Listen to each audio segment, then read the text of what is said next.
नमस्कार। नया रास्ता अध्याय 18।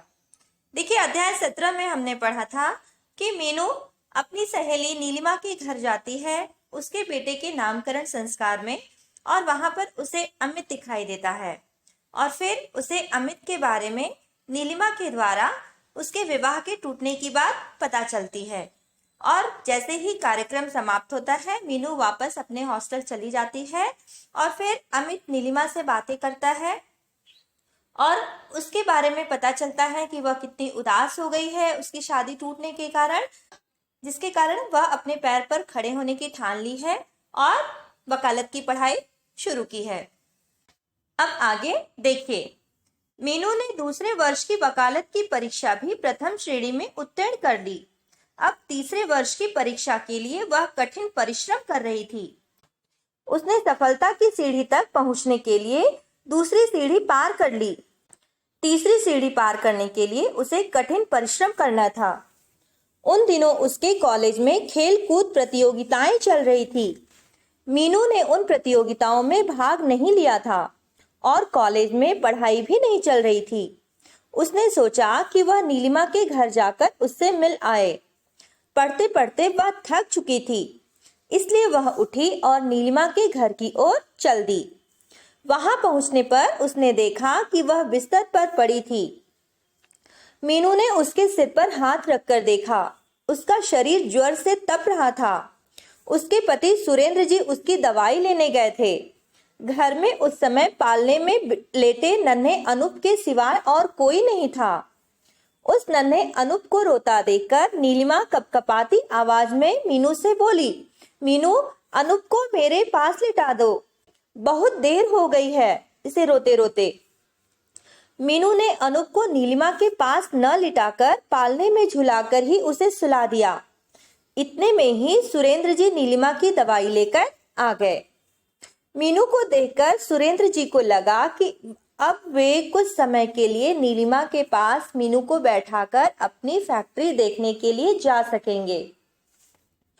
उन्होंने पहले नीलिमा को अपने हाथ से दवाई पिलाई और मीनू से आग्रहपूर्ण स्वर में बोले, मीनू, तुम जितनी देर यहाँ नीलिमा के पास बैठी हो उतनी देर में मैं फैक्ट्री देखकर आऊं, ऐसा सुरेंद्र जी मीनू से पूछते हैं।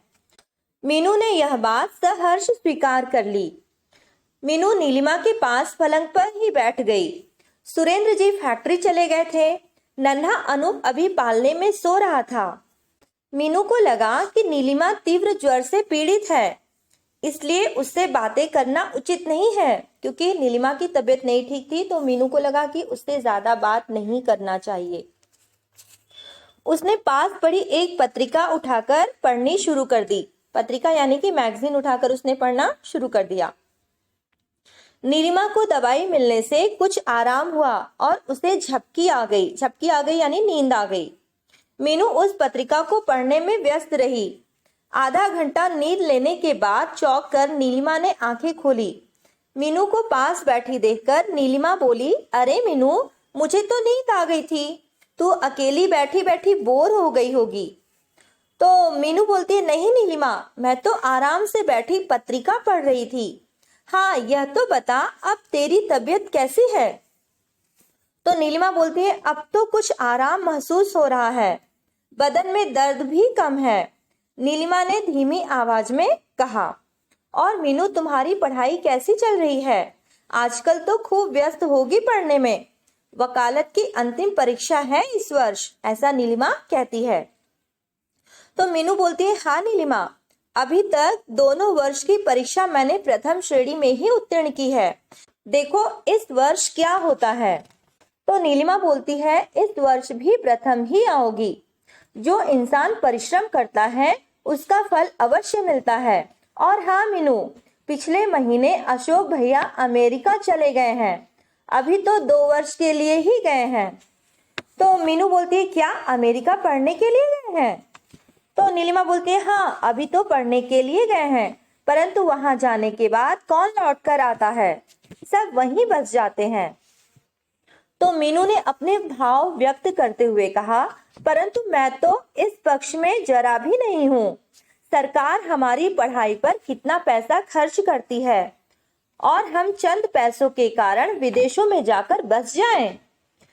यदि सभी बुद्धिजीवी विदेशों में जाकर बस जाएंगे तो हमारे देश की उन्नति किस प्रकार संभव हो सकेगी। कितनी अच्छी बात मीनू ने बताई है। देखिए कि थोड़े से पैसों की खातिर क्या हम विदेशों में जाकर बस जाए। जो बचपन से पढ़ाई लिखाई, जो संस्कार, सब कुछ हमने सीखा, बड़े होकर के वो सारी चीजें जब देश को देने का टाइम आता है तब हम विदेशों में जाकर के दूसरे के देश को अपने संस्कार, अपना नॉलेज सब कुछ दें। क्या ये सही है? तो मीनू की बात का समर्थन करते हुए नीलिमा बोली, तुम ठीक कहती हो मीनू, परंतु इन बातों को सब कहाँ समझते हैं। अभी उन दोनों का वार्तालाप चल ही रहा था कि नन्हे अनूप ने रोना शुरू कर दिया। मीनू ने अनूप को अपनी गोदी में उठाया और खड़े होकर घुमाने लगी। तभी सुरेंद्र भी फैक्ट्री से वापस आ गए। मीनू को यहाँ आए कई घंटे हो चुके थे। जैसे ही उसकी दृष्टि घड़ी पर गई, दृष्टि यानी उसकी निगाह घड़ी पर गई, वह एकदम उठ खड़ी हुई। नीलिमा ने उससे कहा, सुरेंद्र जी छोड़ आएंगे। परंतु नीलिमा की तबीयत ठीक नहीं थी, इसलिए उसने नीलिमा को अकेले छोड़ना उचित न समझा और वह स्वयं ही हॉस्टल चली गई। और यहाँ पर हमारा अध्याय 18 समाप्त हुआ। आगे की स्टोरी को जानने के लिए हमारा अगला वीडियो जरूर देखें। तब तक के